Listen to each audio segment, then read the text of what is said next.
Get me thinking about. Tonight the music seems so loud. I wish that we could lose this crowd.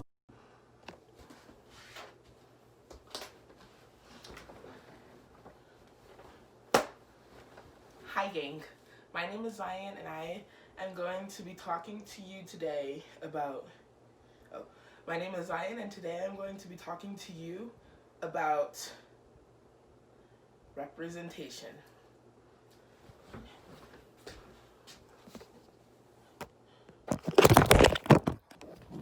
If you got secondhand embarrassment just from my intro alone, that just goes to show how important positive representation is.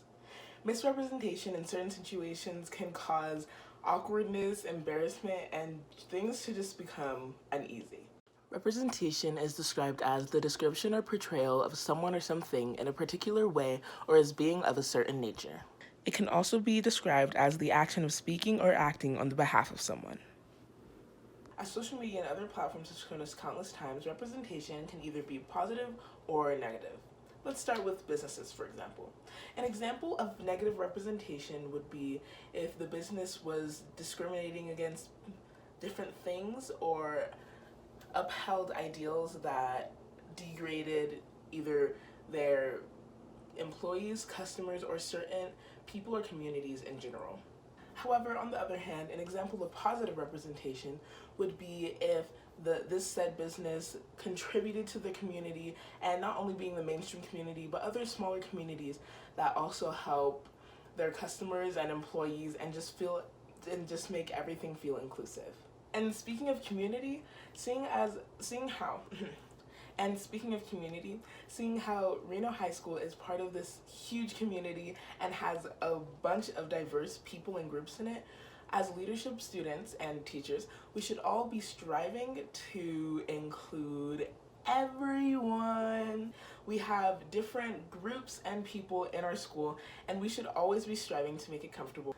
So what can leadership do to portray positive representation, you ask? Well, let me tell you. So we're supposed to be making a TED Talk, right? And right after I got my topic, I said, what could I do? And automatically I thought of you! The Reno High crew, you know what to do, because when it comes to representation, no, there ain't no hesitation. Student body's there, and we're here to listen. We welcome all ideas. Now, there ain't no dissing. POC, LGBT, they're part of this community. That's why with every spirit we dress up day and activity. Reno High leadership focuses on inclusivity. And with that in mind, let's break it down to the 3 symbols that I showed in my video. No hesitation. When I say no hesitation, it doesn't mean that we need to have the answer to everything on the spot, but that we should always have our audience in mind and be ready to change either a dress-up day or activity to cater to the majority of our audience, despite how much we want to do whatever we had originally planned. We are here to listen. As leaders, one of our top priorities is to make school a fun and safe environment, and in order to achieve that goal, we have to listen to and welcome the student body's suggestions on how we can make that happen. However, we shouldn't just be listening to make us look good, we should be listening so that we are able to make improvements. Inclusivity. As I stated before, Reno High School has many diverse groups and people, and it is important to make everyone feel like they are a part of the school by including activities that may appeal to some of our smaller demographics, or the people who aren't necessarily peppy cheerleaders, riled up football players, or students with a ton of school spirit. On a bigger scale, what does representation look like at Reno High? Well, as we've been seeing more frequently, there have been more and more surveys concerning this year's schooling. This is so schools can make changes based on what works best for the students, the people they are representing. As a class, we can follow in their footsteps by hosting more polls and asking for the opinion of the student body more frequently. And speaking of our class, we have tons of examples of positive representation, but I'd love to just shout out Shawnee Thomas for a second.